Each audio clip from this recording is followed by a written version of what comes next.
All right. How's it going? Mr. Deadman at the Deadmanstome podcast here. Becky and SK had to sit this one out. Main reason being, I'm kind of recording during the day here. This is pre-recorded because I'm going to be on call for my day job, which what I do, in case you want to know, in case you're curious, I'm always on call just about all the time, right? Because I work for the globalist Illuminati. The psychic vampires that Alex Jones warns you about, the people that go out snatching up kids and put them in homes so that the global elite can suck on their essence for eternal life. Yeah, that's me. I go around, I get all the kids, and I put them into the foster homes donated, or I should say backed, by the DNC, by the Clinton Foundation, by Soros, by all of them. It's just kind of, sort of. Part of that actually might actually be true. All right, but we have a loaded episode, okay? Be hanging tight with me tonight, all right?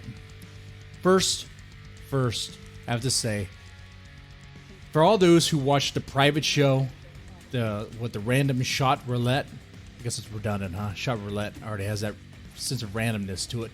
But the shot roulette private show, that was great. That was fantastic. I had so much fun doing it. I know it's weird that I would say I had fun drinking. What was it? What did I drink? It was a shot that was a combination of absinthe, Malibu, and pecan pie moonshine. There was a shot that was raw egg. And then my wife put mouthwash in one of the shots. There was a few easy ones, but mouthwash? What is she doing here? I know I'm an alcoholic, but I'm not that bit much of an alcoholic. Come on now. Come on. Oh, jeez Louise. But it was a great show, great time. If you want to watch, just go to patreon.com/deadmanstome, pledge $1, and you get access to that full-on private show. And there'll be more. The next one is going to be the Bean Boozled, with the nasty tasting jelly beans. That'll be live. That should be interesting. All right. Other announcement here. Satan is your friend. That is our latest submission call. We have a bunch of submission calls, actually. Kind of casting out a bunch of nets at one time, seeing what comes in. But Satan is your friend is noteworthy because, one, it's getting a lot of submissions. I'm actually getting a lot of submissions for this one. People are very interested. And it's also getting some outrage. People are offended. And that's how I know I'm doing something good. That's how I determine whether or not I'm doing a good thing. If I'm outraging someone. Some people outrage because, I don't know, because they don't like Satan, which is weird because Satan loves him. I mean, there's even truth to that. Biblically, I mean, Lucifer was looking out for mankind. Hey, God, why are you treating him like this? Hey, God, how come you seem like you don't really care about the people? Oh, you tell me what to do? Get the fuck out of here. That's pretty much surmises the whole Lucifer thing, right? And I'm a deacon at a church. Okay, what else? Oh, if you want to know more about that, just go to deadmanstome.net, go to the submissions category, and it's all there, spelled out for you. All right. One thing I could say about that is, look, I am a huge supporter of freedom of speech. You kind of have to be when you publish horror. You kind of have to be when you publish things stories that contain murder, serial killing. Let's just flat out say it. Assault of every sort, just about, even sexual assault, even rape, mass murder, genocide, some racism in there, some bigotry, some perping on kids, perping on just everything. It's horror. Like, I keep it open. Like, whatever makes you uncomfortable, whatever questions your safety, has you wondering if you feel safe, you know? Whatever subject that horrifies you, that leaves you with that hallowing feeling of just emptiness, I welcome that. Let's talk about that. Let's bring that subject matter on. Let's talk about it. So that's why I'm a big supporter of freedom of speech. And I use that approach with Deadman's Tome. I mean, there's been some questionable things I've published, why at one point it seemed like there's a bunch of stories about necrophilia. I don't know. But the stories were accepted, right? I mean, I guess I do know because I accepted them. But there seemed to be a trend within that at one point in time. But the stories were interesting. People enjoyed them. You know? If I'm just going to be like, no necrophilia. I mean, that would be me limiting creativity, right? I mean, some outlets do that. Some publishers do that. And that's fine. They do what they do. This is not me calling anyone out or anything. I'm just speaking about what I do. What I support. Because look, put it this way. If you're okay with other people or certain people, let's just put it them. If you're okay when they come for other people's speech and silence them, then you're also okay when they come for you, right? You're pretty much saying that. Anyway, so what I'm getting with, what I'm trying to say here is if you didn't know already that deadmanstome.net is totally for transgressive fiction. Yeah, we are. This is a reminder that we are, okay? If you have a story out there that's rejected for being too offensive, we're probably your home, okay? Even if the subject matter is so questionable, so controversial that it's like, I mean, if the story raises questions, like what does it mean for this, what does it mean for that? Okay, let's explore that. Now, does that mean that I condone the subject matter in that story? Let's just not be vague here. Let's say Deadman's Tome published a story about a futuristic world or some sort of fictional world with slavery in it again, or it brought up the questions of slavery, or brought up the questions of pedophilia or zoophilia, whatever that nasty crap is. You guys know I don't support that shit. That shit is fucking horrible. And publishing stories that contain that subject matter doesn't mean I support it any more than me publishing a story that contains murder. I'm not pro-murder, you know? Just because I publish a story that contains rape or sexual assault or something like that doesn't mean I'm pro that either. But is it important to the story? Is the story told well? Is the story written well? Okay. I mean, these are things to consider. I mean, horror is not the genre people go to for escapism. It really is. I mean, I guess you kind of could in a way. That's a weird debate. That'd be an interesting topic to debate about. Whether or not if horror really is the genre for escapism, or if it's the genre for thrills. The genre to test your limits, right? That's what I think it is. Anyway, what else do we have tonight? Talk about Vic Migogna a little bit. Vic Migogna, the anime voice actor. In case you don't know who he is, he voice acted many voices. He's a Full Metal Alchemist. He was in Dragon Ball Z Super. He did the voice of Broly recently. I covered him a lot on the YouTube channel and also previous episodes on this podcast. But the man was pretty much. Well, let me tell you that. We'll talk about Vic Migogna. We'll talk about. Look, man, I have to talk about this. I will talk about zoophilia a little bit, hopefully just a little bit, because that subject matter grosses me the fuck out, and it should you too as well. Okay, the reason I want to talk about that is because for some reason people are trying to treat it as if it's some sort of like, I don't know, sexual orientation, like it needs to be protected. Like seriously, the letter Z is trying to shoehorn itself, trying to force itself onto LGBTQ whatever, because they wouldn't be protected. My stance is F no to that. Also want to talk about what the fuck Amazon, or look at Amazon various titles, weird things. Oh my god, I can't believe this stuff actually gets published. Teen Vogue is totally for your 13-year-olds going into prostitution. At least they're trying to make them think it's okay. And some other things. All right, so let's get into the Vic Migogna thing real fast. let's recap. If you don't know who he is, he's a voice actor that was fired from Funimation and Rooster Teeth. The reason for it is because, look, people were trying to make it seem like he did some sexual things, sexual allegations came out. Long story short, there seems to be no truth to these allegations at all. I mean, we're talking about this firing happened in February. We are now in June, and not a shred of evidence has come up to support these claims.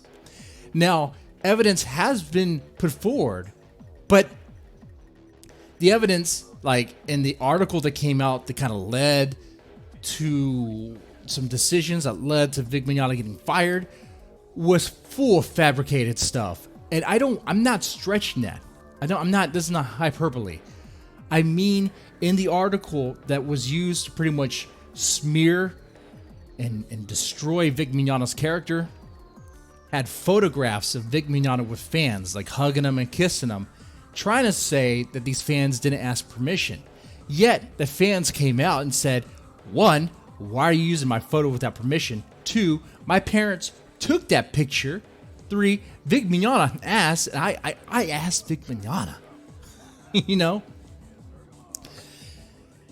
It's a whole debacle. I would recommend, if you want to know more of the lore, check out the episode where I try to explain the Vic Migogna situation to Becky. That was a great episode. It was really good. I think it really put some perspective there.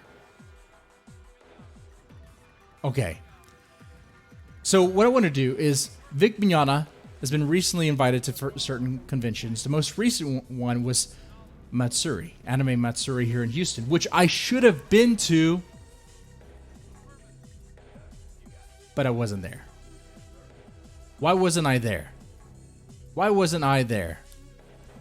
Okay, but I want to play you a clip of Vic Migogna giving a speech to the people at the panel, because he covers the negativity stuff, but the guy's a great speaker. He could be a motivational speaker. I'm not joking. All right, let me turn down the music real fast in the background and go to the clip and get it played. Uno, momento. Here we go. Ready? To talk about something I talked about yesterday, remember? I told you I was going to talk about it again because there would be people here today that were not here yesterday. For those of you that are here today, we kind of talked about some heavy stuff yesterday, right? Hopefully it was good. Hopefully it was positive and encouraging. That's what I want more than anything. But what I want to encourage you guys to do, if I don't ever get to see any of you again, or a lot of you again, if this is the only event that you come to that I get to see you at, I want to leave you with this encouragement. Everybody in this room, indeed everybody on the planet Earth, wants to feel noticed. They want to feel valuable. Everybody wants to feel like somebody is paying some attention to them, that they matter to somebody somewhere. And unfortunately, there are a lot of people in the world who want that attention so badly that they will do anything to get it, or say anything to get it. That the highlight of their month is if 50 people like their post. That's a dangerous road to go down, you guys. It's a very dangerous road. You certainly wouldn't ever want anyone to turn that on you, right? So my encouragement to you is this. I get everybody wanting to be noticed. I get everybody wanting to feel valued and worth something. I want that. And I know you do too.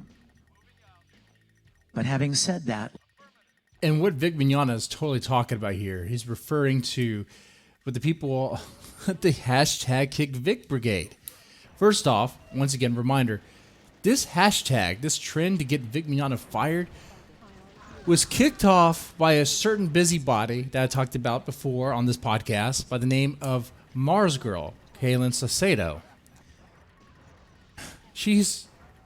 It had nothing to do with her at all.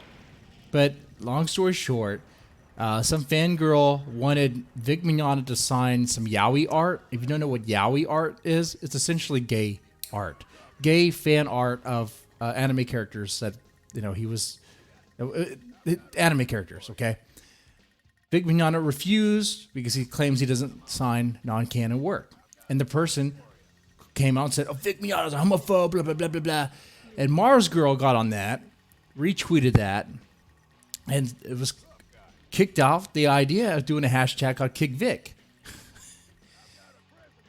For what? For exactly the same thing that Vic Migogna's talked about here.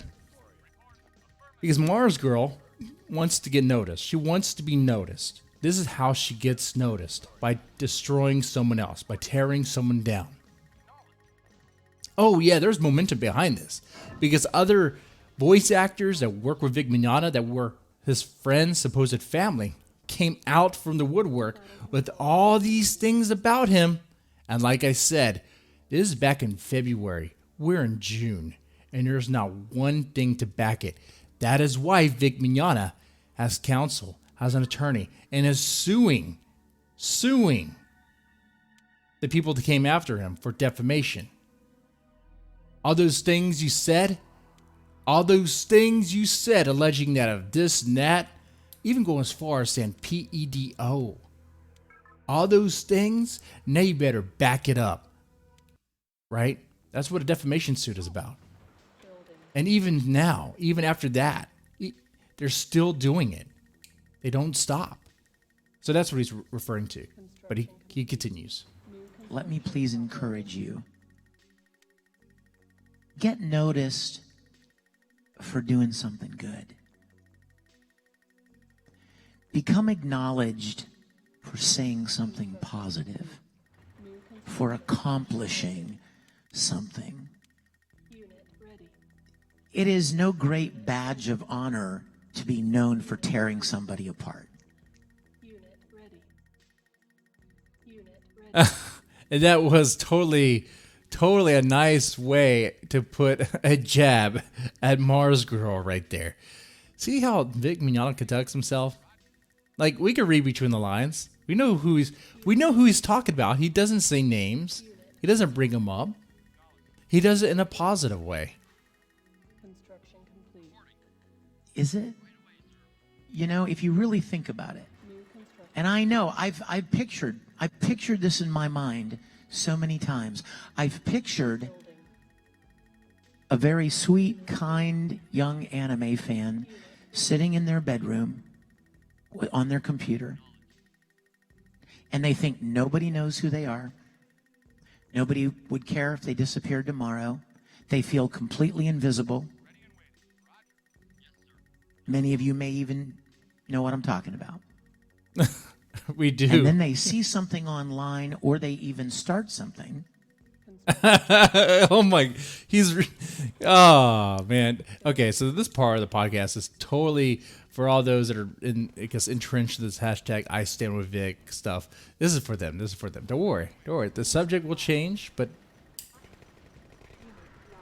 they think I could post something here, and people would notice me, and I would get a little bit of attention from it, and and so they start down that path. And it's like a drug. It gets a dopamine going. You start getting the likes and retweets and favorable responses. It releases that dopamine in the brain. And you get addicted to it. Oh my God, I gotta do more. That's how it works. That's how this works. That's how you create a Mars Girl. That's how you get Monica Rial. She's another voice actor. She's one of the voice actors that came after Vic Migogna. Jamie Markey and Ron Toye. Not a voice actor. Doesn't even work in anime. But he's also being sued for defamation because he can't keep his fucking mouth shut. Oh, man. Please don't do that. The world has plenty of people in it that are mean-spirited, that are unhappy with themselves, and so they somehow want to feel better by hurting other people. You know what I mean? It's like you see somebody that's maybe And this is part of the speech where I start introspection. Think about what I do. I can't help, right? It's like, I did some videos, did some episodes, calling out what Mars Girl's done, calling out what various people in hashtag kickvic have done. Am I doing the same thing? Am I tearing them down? Am I exposing them? You try to find that line. Do I want to tear Mars Girl down? For all that she's done, part of me says yes.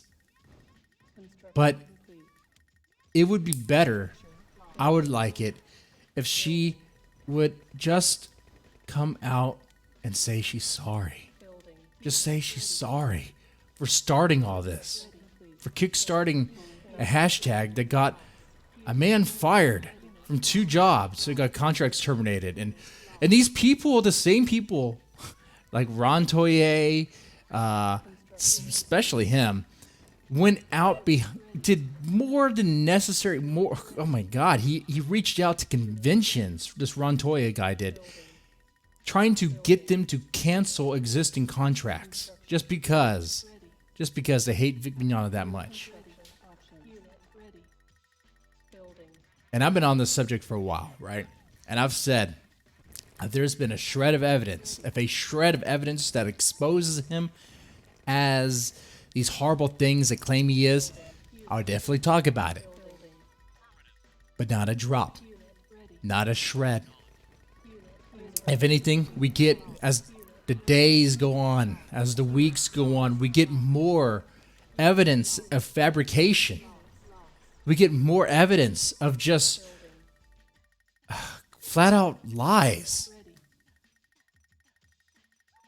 The only thing I could think that these people would gain is just the dopamine rush from Twitter. The little virtue points of throwing someone who's a bad person down. And then I have to ask myself, am I doing the same thing?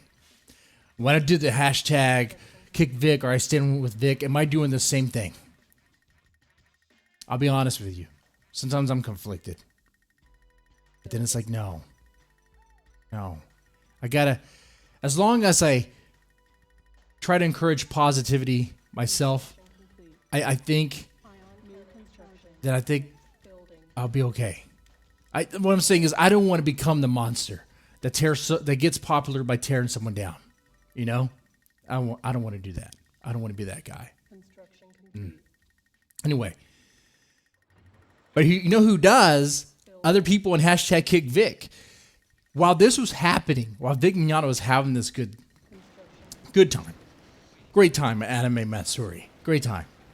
No problems, went off without a hitch, no concerns, no complaints. Everyone was having a great time.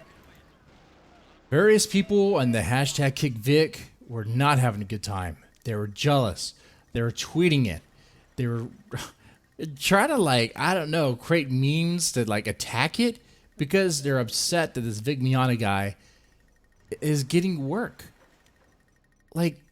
How can you be so obsessed with someone to where you just want to destroy him? I don't get that.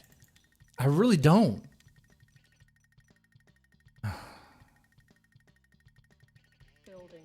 I mean, is that just me? That can't be just me.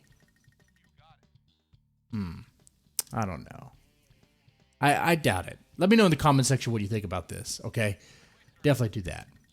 Anyway, let's change subjects here real fast. What else we got on the list?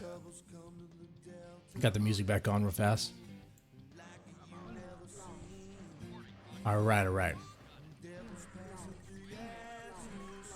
All right, next on the list, we have zoophilia. Zoophilia? Why the hell am I talking about this dumpster fire trash? Like I said before, these zoophilia-loving motherfuckers are trying to get themselves known, are trying to get themselves protected. They want to be identified as a sexual orientation. Do you support that? No, most of you do not. Most of you are sane. Animal fucking is wrong. I mean, if we're at the day and age where we can't say, we can't criticize, and shame those that like to stick their dicks in dogs or get their dog tongue licking on their cooch, then there's something wrong with us. And guess what? We're in that day and age. Right now on Twitter, I kid you not. This is horrible, okay? You can't make this shit up. On Twitter right now, if you go after someone who's a zoophile, if you go after him and criticize him for being a disgusting fucking zoophile, guess what? Big old Twitter will get you suspended. They will suspend your ass. Why? For bullying, all that stuff. You can't criticize them. You can't go after zoophiles. And those that do and still manage to stay under the radar, God bless you. You're doing good work. Continue to expose these motherfuckers. Because, look, man, if you're sticking your dick in animals, getting your cooch licked by animals, there's something fucking wrong with you. You got a mental disorder, mental illness. And we're not cool with that. Majority of society is not cool with that. And you could try it, and they do. I kid you not, ladies and gentlemen. These fucking freaks will come out and dare to compare society's view on gays to society's views on animal fucking. And I'm just like, what the fuck? Are you out of your goddamn mind? You're actually comparing society's views on homosexuality to society's views on goat fucking. Oh, I'm sorry, sir. Get the fuck out of here. No one's having that conversation. No one's having that goddamn no rational person, I might say. But people are having that conversation. Oh, blatantly. On Twitter, it goes worse. It gets worse. Places like Discord, rampant with zoophilic conversations. Even pedo conversations, but that's a whole other thing. Which I don't condone at all. You know, it's... Come on. But I'm not joking with you guys. It's serious. They're trying to get protected.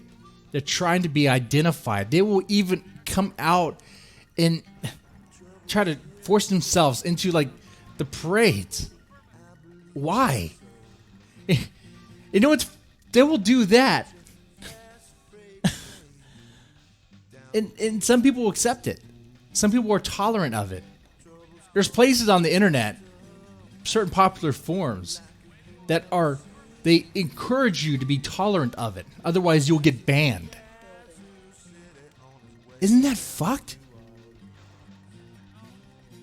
Man. Like I said before, Deadmanstome is all about free speech, and you want to submit a story that's about some nasty animal fucker getting his dues, or maybe he doesn't. Maybe the story, I don't know, proposes the question of what it means to be a zoophile.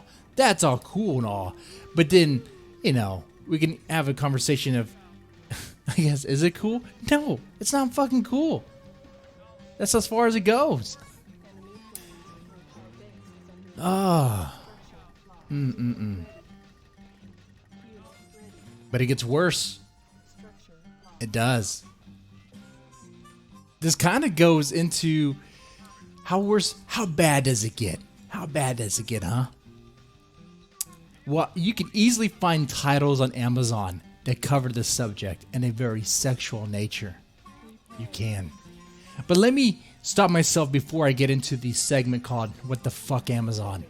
First, let's comb through Twitter. Account Lion99, Krager Wolf 2, June 11th, saying, "To all the fellow zoos out there, just because you're attracted to animals doesn't make you a bad person or an evil person. It's an attraction to which we're born with. Society has yet to realize it, but you're special to us." No. You might be special, yes, and you might need help, yes, but you're not special in the way that that should be glorified. Okay? No. right? We can't be the only sane people here, right? And that's what they try to do. These zoophiles, they try to make it seem like, oh, but it's just an attraction. It doesn't mean we have sex with animals. It just means we're attracted. And it's like, what are you... Like, if you're talking about being attracted to an animal that's equivalent to being attracted to, let's say, a woman or a man or whatever in that sort of nature, then yeah, that's kind of fucked up. If you have feelings for your dog that is equivalent of, like, I don't know, your romantic partner, then yeah, it's kind of messed up. If you are cool with the idea of having sex with your dog, that's kind of fucked up, right? Right? And these zoophiles will even go as far to say, oh, but animals consent. You know, like when the dog humps your leg, that's them asking for it. It's like, Jesus Christ, they do that because they're a fucking animal. They don't know any better. And you're going to go, well, I don't know any better either. I'm just going to stick my dick in his ass. Man, there's a special type of inbred for that, right? Right? Except these aren't really special inbred types. They are. Those types do exist.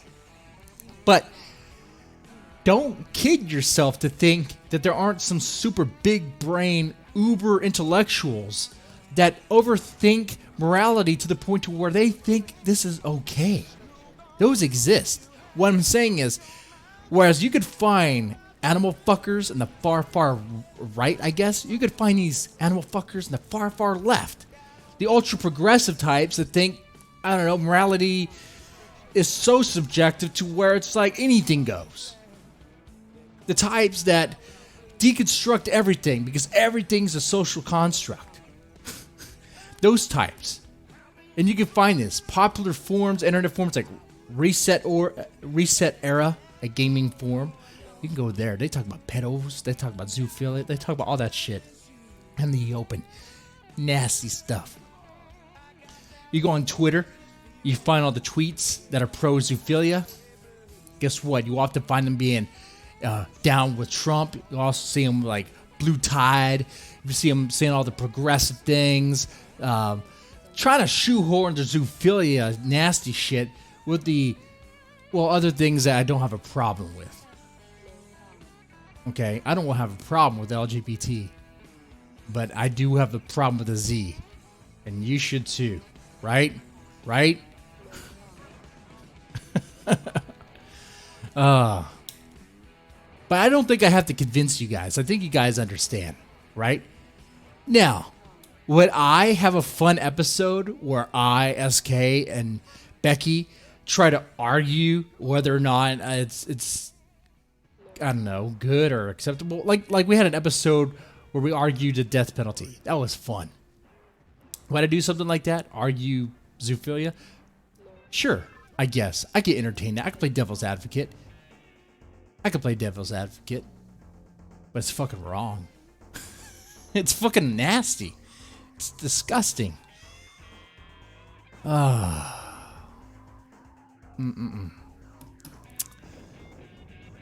Anyway, I think I can move on from animal fucking, right? What I could do is what the fuck Amazon. Because see, like I said earlier, you don't have to do a lot of digging to find titles on Amazon that are pro-zoophilia. While your Amazon title was probably banned outright from Amazon for being too violent or having the naughty 4-letter R word, rape, in it. That was see, this is a personal thing. Okay. A long time ago, Deadman's Tome had a book called No Safe Word uploaded to Amazon, and it was banned because in the only time I used the word rape was in the description. The introduction, where it's describing the flavor of the stories, if you will. And one of the things I said outright, because I'm just an upfront and blunt person, that's how I am. I use the term rape fantasy. Ladies, you know you have them. Not all of you have them. And maybe you don't want to call it a rape fantasy. Maybe you want to call it something else. Okay.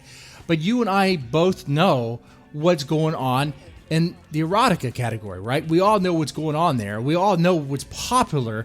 BDSM, the borderline consent stuff, which they call borderline consent now, which was just flat out raped in. It's a rape fantasy. It's because I get it. There's that thrill of being manipulated and being forced, but it's like titillating. It's like you want it, but at the same time you don't. But it's like you do. It's a whole thing. So I just described it as what it is. Rape fantasy. But because I used that word, it got banned on Amazon. But it's okay. It's okay to have stories about animal fucking. You just have to call them unicorns. You just have to call them werewolves or Cerberuses or something. You know, you can have dinosaurs fucking Donald Duck, Donald Trump in the ass. You can have that. You know, you could have saber-toothed tigers fisting some chick. But you can't have the word rape. At least not in a book that's going to be categorized in I guess, erotica. You can have the word rape in, like, maybe a horror novel or horror story. You know? It's these censors, man. And I get it. People say, well, Amazon is a private platform, so they have the right to do that. You know what? That same argument worked when private companies used to just get rid of blacks just because they're black. Then the civil rights movement came up. You know? They use the same argument. Oh, it's a private business. They could do that. So shut the fuck up about that shit. When Amazon is the number one player, the big business, the one that dominates all, when they are the ones that determine when they're that big, where they are the marketplace. Yeah, you can have your book listed in other places, but why are you going to list your book in a marketplace that's not very populated when it could be listed in a marketplace that is full and thriving of people, right? Right? But yet that marketplace have these overseers of what get passed and what doesn't. That's what's fucked up.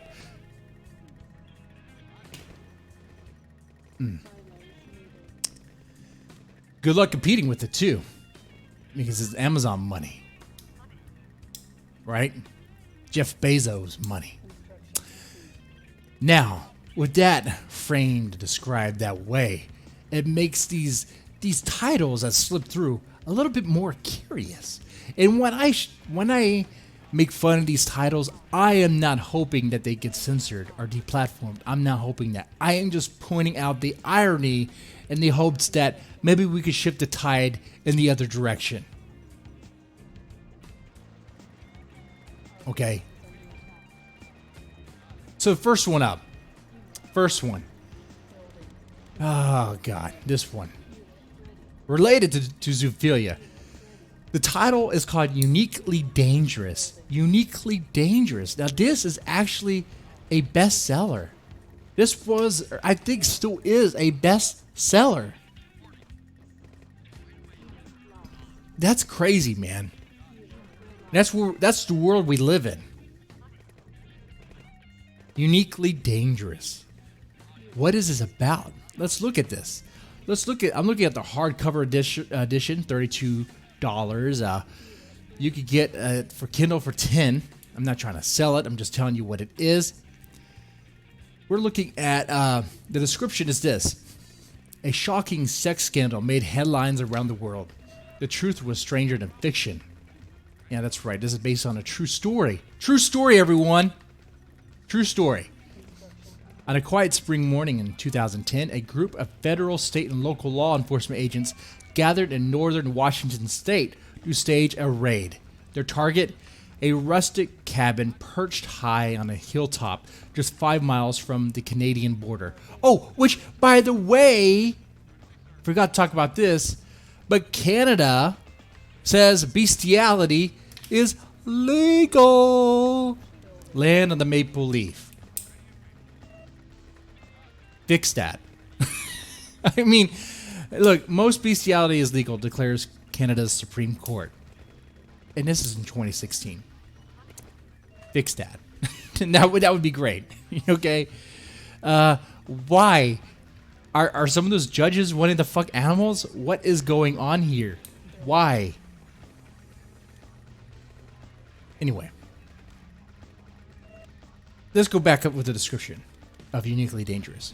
At the time, it was inhabited by a high-tech entrepreneur, oh my god, who provided encryption and privacy services.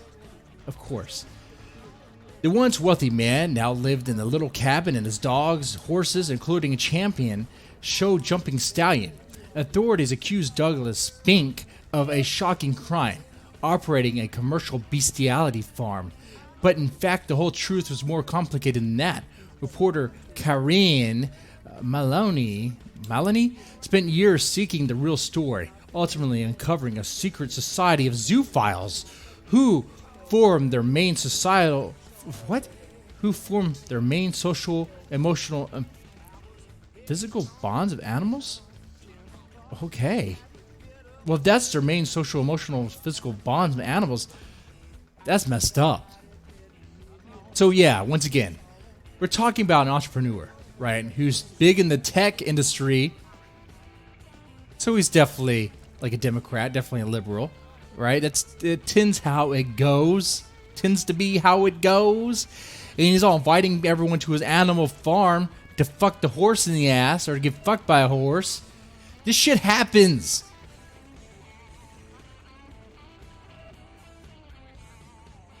You know what? There's even been studies on this. I kid you not. There's been a study. Is zoophilia a sexual orientation? A study. This is back in 2005. And according to the abstract, let me just read you. Let me just read you this, okay? This study involved a 350-item, 23-page anonymous questionnaire, which questionnaires are a bullshit study. This is why I fucking hate psych studies. This is why I think you could throw them all, pretty much all of them, in the garbage. They're fucking, when they use anonymous questionnaires, they're asking people to troll. Okay, first off, because that's what I do. And no, I'm not the only one. I know other people do it too.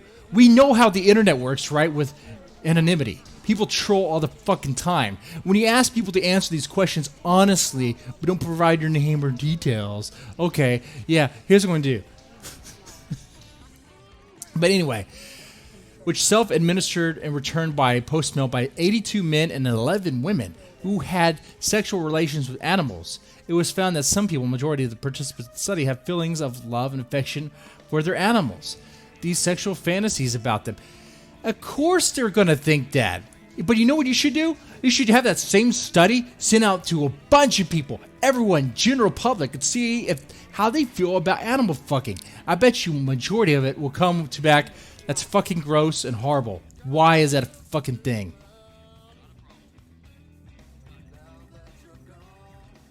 Ah, man. Anyway, it goes on.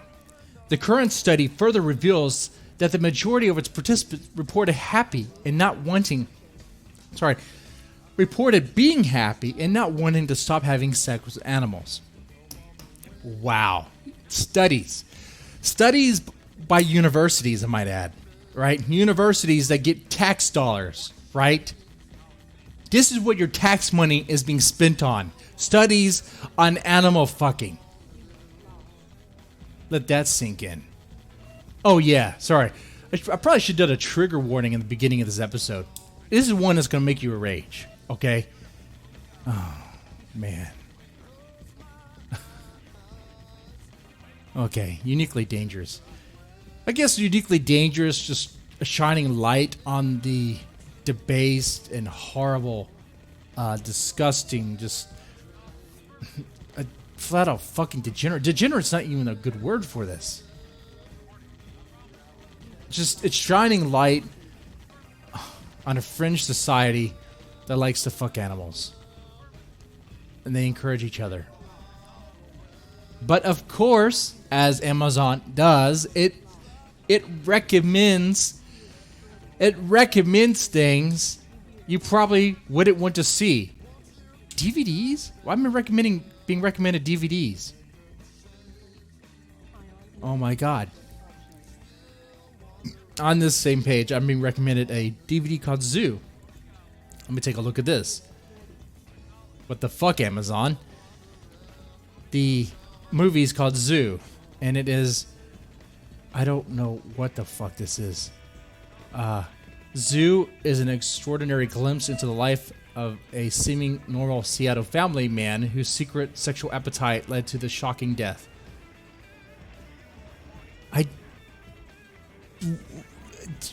Wow, there's documentaries on this. Okay. Well, I could see the appeal that it's interesting and bizarre, just like covering this. Oh, God. Oh, God. This is worse than the fucking private show. Oh. Anyway, what the fuck, Amazon? Let's look at the books. I don't know if I want to look at these movies. Ugh. Oh, God. Okay. So, next up on What the Fuck Amazon, we have Having Sex with a Washing Machine. The most erotic book ever written involving a washing machine. Why is this a thing?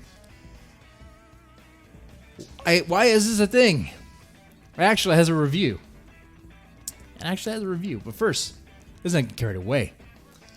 It is a $2.99, a 6-page book. You can even call it that.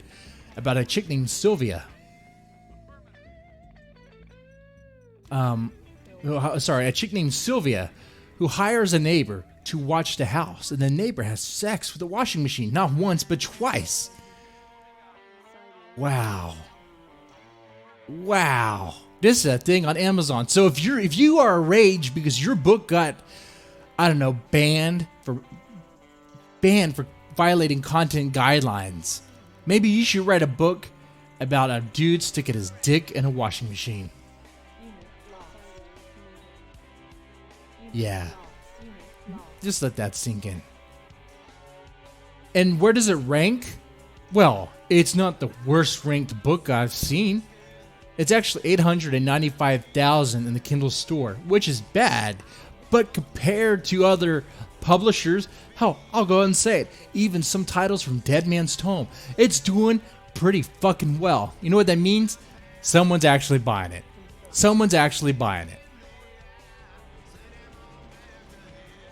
Amazing, huh? And you got a 4-star review. Let's read this 4-star review. 4-star review by a Martika Allen. Pretty alright. 4-star review. Great descriptions that will put you in the moment, and the concept is definitely unique. Just some small grammar issues. Okay.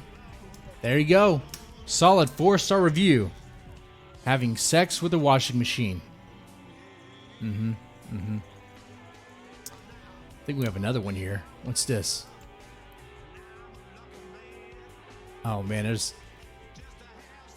you get... Well, this one's not so bad. Is it? I'll ask you guys, ladies. The title is A Concubine's Love and Pain, Milked in London, Book 14. Now, is this necessarily a bad... Well, like I said, I'm not saying these books need to be banned or anything, but is this really what the fuck category? Or is this kind of middle of the road erotica? It sounds like she's being milked, though, like a cow. You know, that's what it makes it seem. Let's take a look at this. Is she being milked in the barn? That's kind of weird. Let's see. The Concubine's Love and Pain, Milked in London, book 14, 4-star, $2.99. And you're looking at 57 pages of milking content. Great stuff. Let's see. The scripture goes, "A devoted concubine is more precious than diamonds." All right, that's a quote. A quote from who? God. You know, there's concubines in the Bible. God seems to like them. Well, actually, I don't know about that. They kind of end up dying in horrible ways. Anyway, the description goes as follows, reads as follows. Jenny has sinned against her love. She has sinned against her husband. She has betrayed all she once held dear. She did it because she had to survive. Now the Sultan has discovered she has betrayed him too. He understands she did it because she was brainwashed by the shaman. She lost control and allowed the vile Seek to witness her passions, which only her master was entitled to see. When the royal council informs him that she is to be punished, the Sultan is heartbroken. Yet, if he fails to publicly avenge his honor, chastise the girl, and set an example of his resolve to his people, his authority will erode and his days in power will be numbered. This one actually sounds pretty titillating and good, I guess. I mean, it's not about animal fucking, not about fucking a washing machine.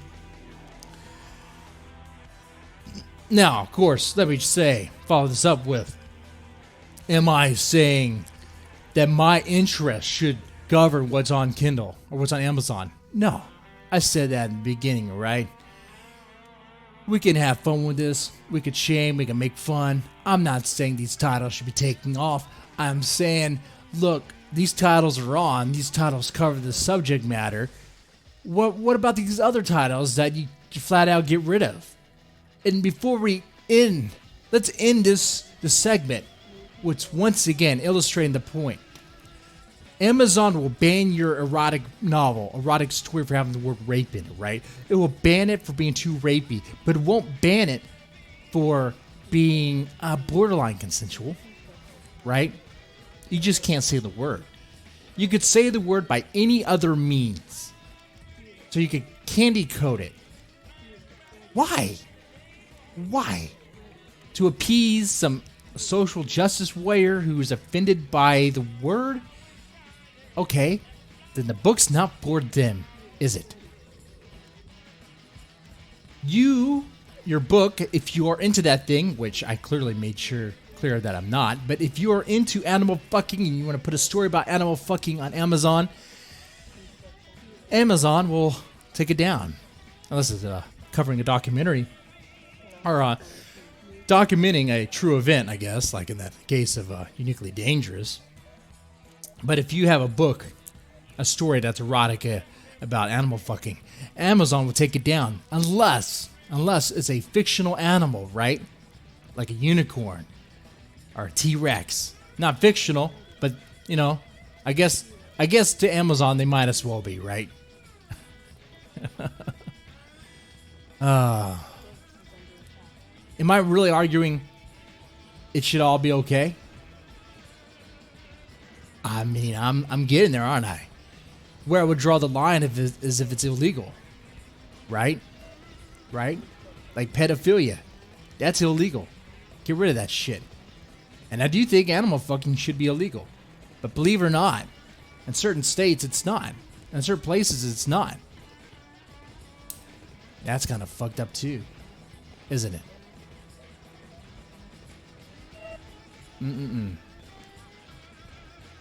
I'm kind of done with that subject. I don't want to dig into that. I really don't. But I'm curious enough to find out some national laws on zoophilia. Let's take a quick. Now, of course, I'm using Wikipedia. It could be horrible. This could be bad. Let's look up America, North America. Or sorry, United States. Let me not get carried away. Let's see. United States. Legality of bestiality in United States. Well, guess what? There's a few places where bestiality is legal in the United States. Wow. New Mexico, flat out illegal. Okay, flat out legal. It is legal in New Mexico. Wyoming, it is legal. Okay? In D.C., it is legal in D.C. to fuck a horse. In Hawaii, it's legal. In Texas, where this is from, bestiality is a misdemeanor or a felony. Thank you. At least it should be a felony. I mean, come on. Oh, God. Of course, in Florida, it's just a misdemeanor. And it's just an everyday offense. Arizona, felony. Nevada, misdemeanor. You know, that might be a special club in Vegas somewhere where that's allowed.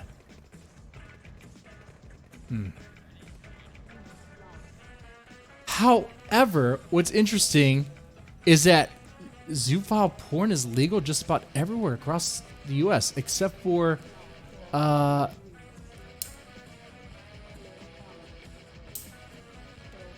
Oregon? Yeah, except for Oregon. Huh. Interesting. Hey, but I'm done with the subject. This is horrible. This is nasty. I don't want to cover this again for a while. I'm sorry. I'm sorry to put you through that. I just wanted you to know that sometimes there's some horrible things that are stranger to fiction that happen. But stay with me here. If you want to know something that's really wild, and I hinted about this, Teen Vogue. Now, I don't read Teen Vogue, okay? Because I'm not a fucking 13-year-old. But I've read about this in the news. Apparently, Teen Vogue is facing backlash for promoting prostitution. Why is Teen Vogue, a magazine that's aimed at 13-year-olds, 14-year-olds, talking about prostitution in the first place? What? Why? This whole, like, sex work is real work thing, and if you want to know my personal stance on that, I wouldn't call it real work. I mean, if you want to call it work, okay, but, like, it's not like it's hard work. I mean, yeah, it's dangerous, I guess, if you're going with a certain Johns or whatever. But, yeah, sure, yeah. How do I feel about prostitution? Make it legal. Make it completely legal. Make it full fucking legal, okay? Because if a woman wants to sell her body for whatever, okay, that's on her, you know? If she wants to get roped into some sort of business, into some sort of brothel that's run by a pimp and serve him, that's up to her, right? Right? My problem is when the underage girls get roped into it, and it happens right in front of us. How do I know? Not just because of reading headlines and articles and stuff. I'm saying because of my day job, I've actually worked cases that involved girls as young as 13 already being pimped. It was fucked up. Like having to listen to the interview, having to do that interview, talk to the person, and just the way she talked about everything. And here's the messed up thing about it. The FBI had already been on working with this girl for years. Or actually, sorry, about a year. Trying to get her help. You know, they're watching her. They'll probably bust her pimp if they can. If that agent even cared. I don't know. But that teenager was not interested. In getting help. Because in her mind, nothing's wrong with it. And it doesn't help that when Teen Vogue talks about prostitution as if it's okay, that doesn't help things. Now, other 12-year-olds, 13-year-olds, 14-year-olds, if they haven't already got the idea that it's okay, are probably just going to think, it's okay. Teen Vogue is just talking about it as if it's A-okay. I guess it's A-okay. Prostitution is work. I can make money selling my photos. And you think that they don't do that. There's teenage girls all across America, across the world, really, with phones right now, that are sending pictures of themselves over WhatsApp. Or not WhatsApp, but Snapchat. Your daughter could be doing that. That's what's fucked up about this. And you get all this stuff promoting it, not just Teen Vogue, man. I can go wild about Instagram thoughts. Just promoting this idea that, just just, showing yourself out there, putting yourself out there like a product, just putting yourself out there to where you're going to be ogled by all sorts of creeps. That's okay. And it's weird how I feel about that. I'm okay when adults do it, of course. But when the kids do it, that's fucked. And what would...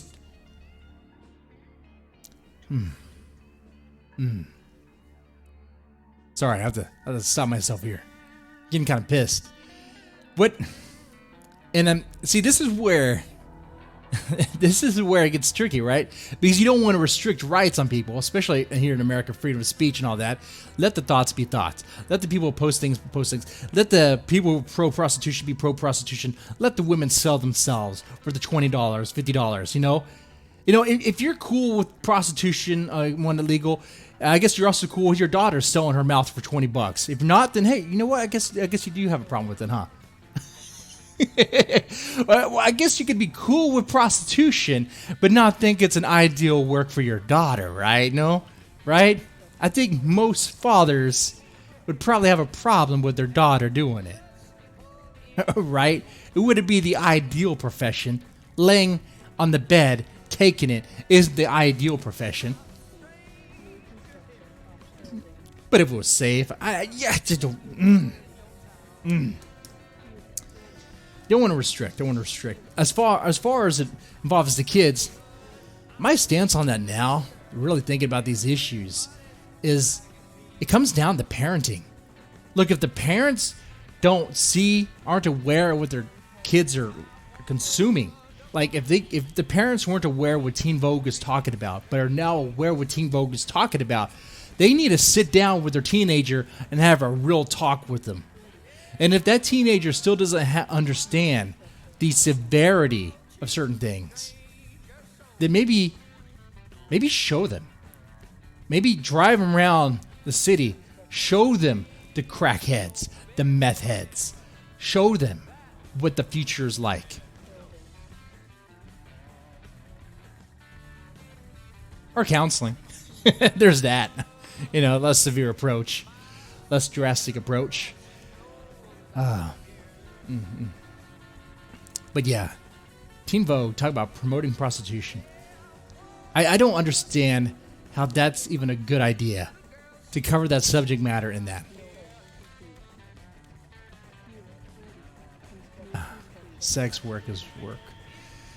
Yep, I guess so. And I know that's a whole different topic, but to me, I kind of look at that the same way as McDonald's being real work. It's a job, but what, you're going to pat yourself on the back for working there as an adult? Oh, shit, I just realized what people would say about what I just said there. I'll just let that be. Oh, man. That's kind of fucked up. So, man, this episode has been a doozy of an episode. Let's see. Are there any news stories I didn't cover that I pulled up? Oh, I had an article about a woman. Of course I did. And I had an article about a woman who films herself having sex with a Labrador and now being registered as a sex offender. Good. She should be. Right? Canada is pro-bestiality. You have Teen Vogue, want to put 13-year-olds into sex trafficking. You got, let's see, you got a zoophilia board up where the people are arguing about that. That's garbage. Delete that nasty shit. Got the study. No. You got, oh, God, the Twitter dumpster fire. Didn't even go through all of it.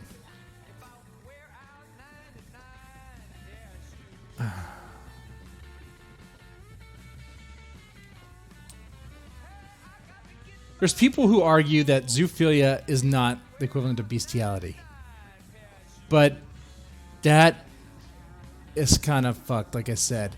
If you have feelings towards animals that are the equivalent that you would for a partner that you have sex with, like if you have that sort of connection with them, meaning that you think about it, it's a possibility, then it's kind of fucked. You're fucked in the head. Get help. Get help. Yeah, I can get rid of that. Oh, let's see. Kansas. Something happened in Kansas, and it's not animal fucking. Kansas teen recovering after knife removed from skull. A 15-year-old Kansas boy is recovering after he underwent surgery to remove a knife from his skull.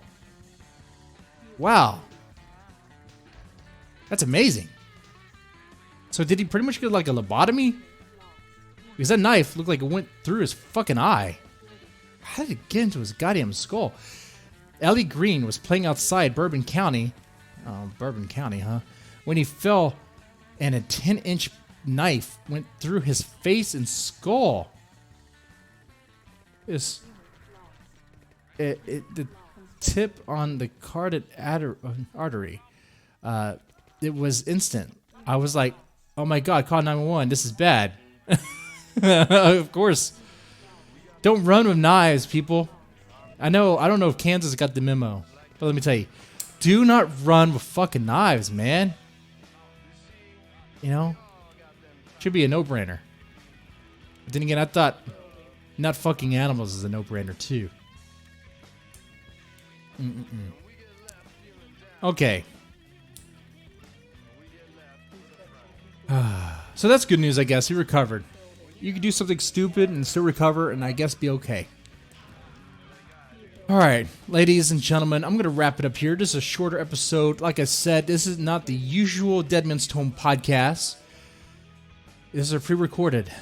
Alright, I hope you enjoyed this. We talked about some good things. Vic Migogna is right. We got to be more positive. But then it just went downhill. We talked about zoophilia. And from there, talking about a dumpster fire means you're going to get burned. And that's what happened. That's what I feel. I feel dirty and grimy. Like I'm really going to take a shower after this. This is midday. It's like 2:45 right now. I'm going to take a shower after this. I really am. All right, ladies and gentlemen, I hope you enjoy this or enjoyed some of it. Let me know in the comments section what pissed you off, what you liked, what you didn't like. Take any comment I said out of context. That would be fun. And have a good one, man.